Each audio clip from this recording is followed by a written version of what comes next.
Hi there, it's Marianne Maldonado, and I am coming to you today with the layout for paper issues, and I'm using that sketch that you just saw. So for today's layout, I used Altenew and PinkFresh combination. They just collaborated and came up with some really cool items, and I decided to use this sunbeam sketch from paper issues. They have one quite often, maybe once a week, once a month. And instead of doing a sunbeam, I decided to use this beautiful floral from Altenew. And it is called Life. And the collection is called Celebrate. You can see here that I sped this part up because you just don't need to see too much of the fussy cutting, and it does take me quite a while. I am not the best fussy cutter by all means. I like to use an X-Acto knife. Scissors are harder for me to use because I can't turn my paper.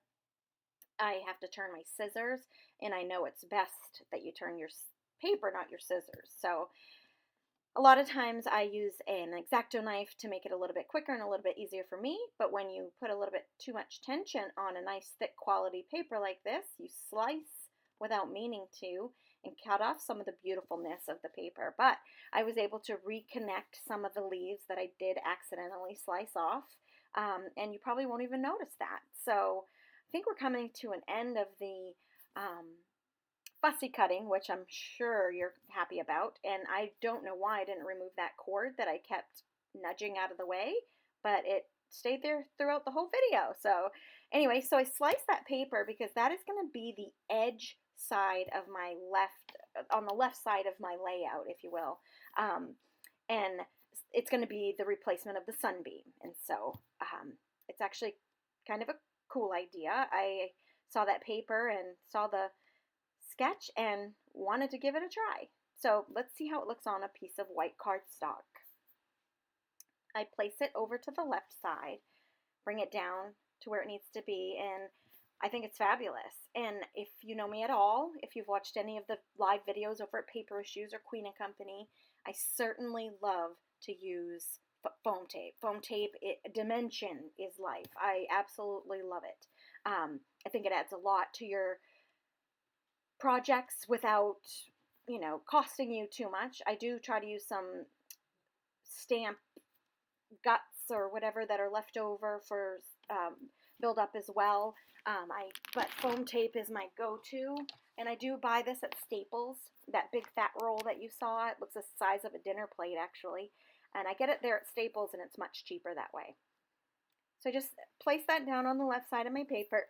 Excuse me, and this is a photo of my niece and I.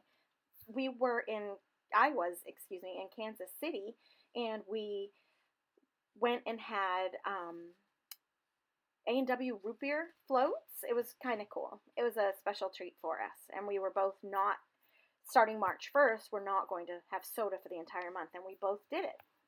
So if you see that colorful flower right there, I actually made that with my Misty and the Altenew PinkFresh stamp set that coordinates with this collection.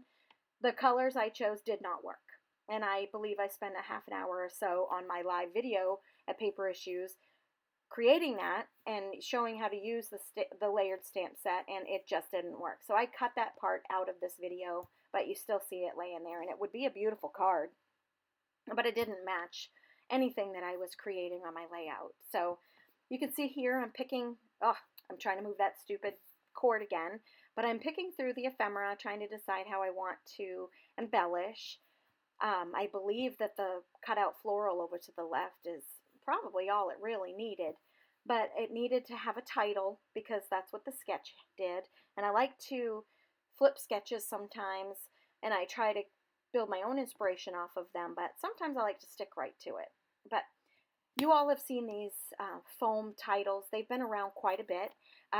The problem with them is when you peel them off of the plastic, they deform a little bit.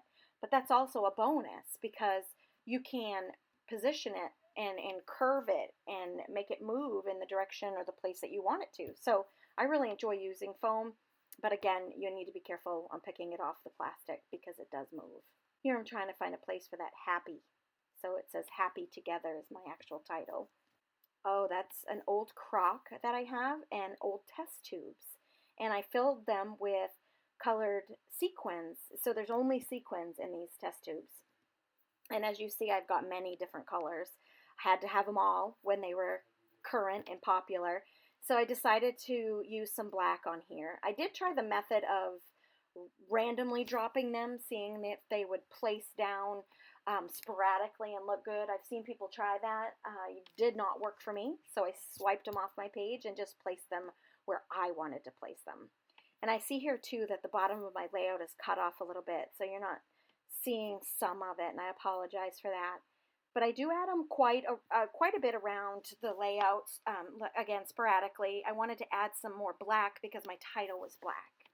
Now this is an old tool a friend of mine showed me to use on layouts, just to create a little bit of texture without creating any, really, there's no depth or anything to it. It's just a little bit of movement and embellishment on a page without using product, of course. So it's kind of cool. I did it with what is that called? A ruler first, and then I went back with freehand and just drew in some so they were a little messier. It's hard to see in the photo, but it really is kind of cool when it was done. So I really hope you enjoyed my video. Give me a thumbs up or subscribe, and hopefully I will see you again soon. Thank you.